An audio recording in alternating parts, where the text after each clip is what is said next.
свежего воздуха. Прошу вас расстегнуть воротничок и ослабить пояс. Ноги соедините, руки опустите.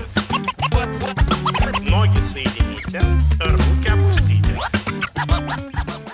Je suis Cyril Rigolo, je travaille à l'UMR Métaphore à Clermont-Ferrand et je développe des recherches sur les capacités d'adaptation des systèmes d'élevage par rapport au changement climatique et à d'autres facteurs de perturbation d'ailleurs.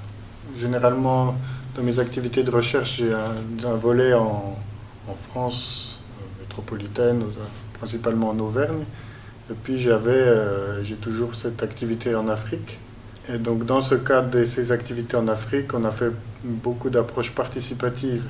Donc dans le cadre de plateformes d'innovation. Les plateformes d'innovation, c'est des structures qui regroupent, disons, l'ensemble des acteurs d'un petit territoire qui peuvent être impliqués dans des innovations. Donc les agriculteurs, les banquiers, les conseillers, les gens des filières, amont, aval. Moi j'ai développé des ateliers participatifs. Donc j'avais un petit modèle informatique à l'échelle de l'exploitation, mais très simple, ce qui permet de facilement faire des simulations. Donc on discutait avec les acteurs en paramétrant des exploitations de type et puis en jouant avec différents types de scénarios, différents types d'évolutions. Il y avait une part importante du travail qui consistait à évaluer l'efficacité de la plateforme d'innovation, est-ce que ça marchait bien?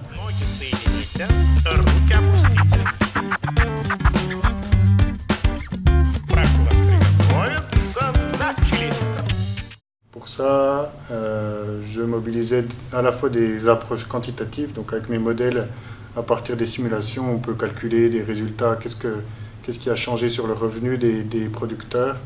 Voilà, qu'on peut multiplier même par le nombre de producteurs pour avoir des chiffres globaux, impact économique d'une innovation, d'un projet, ça c'est très quantitatif. Puis à côté de ça, on avait aussi beaucoup d'approches qualitatives pour essayer d'avoir des informations sur des changements qui sont moins évidents que des changements économiques. Alors, par exemple, c'est des changements sur le travail. On s'est rendu compte par exemple que le travail des femmes dans certaines plateformes d'innovation avait beaucoup changé, même énormément changé en fonction de différentes innovations.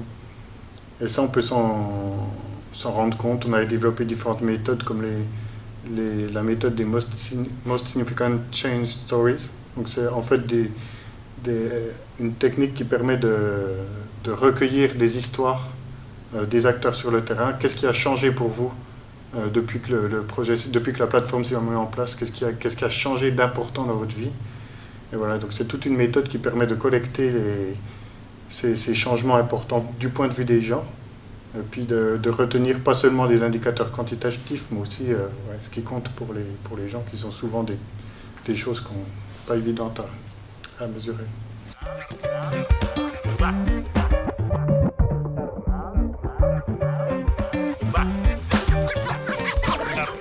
Dans les facteurs de succès, ce qu'on retient, c'est par exemple, on distingue les plateformes d'innovation qui sont vraiment, qui partent d'une dynamique de terrain, c'est-à-dire où les acteurs sont à l'origine, il y a vraiment une demande, où il y avait déjà une innovation qui se mettait en place, mais où la recherche est arrivée par-dessus et c'était portée par les acteurs.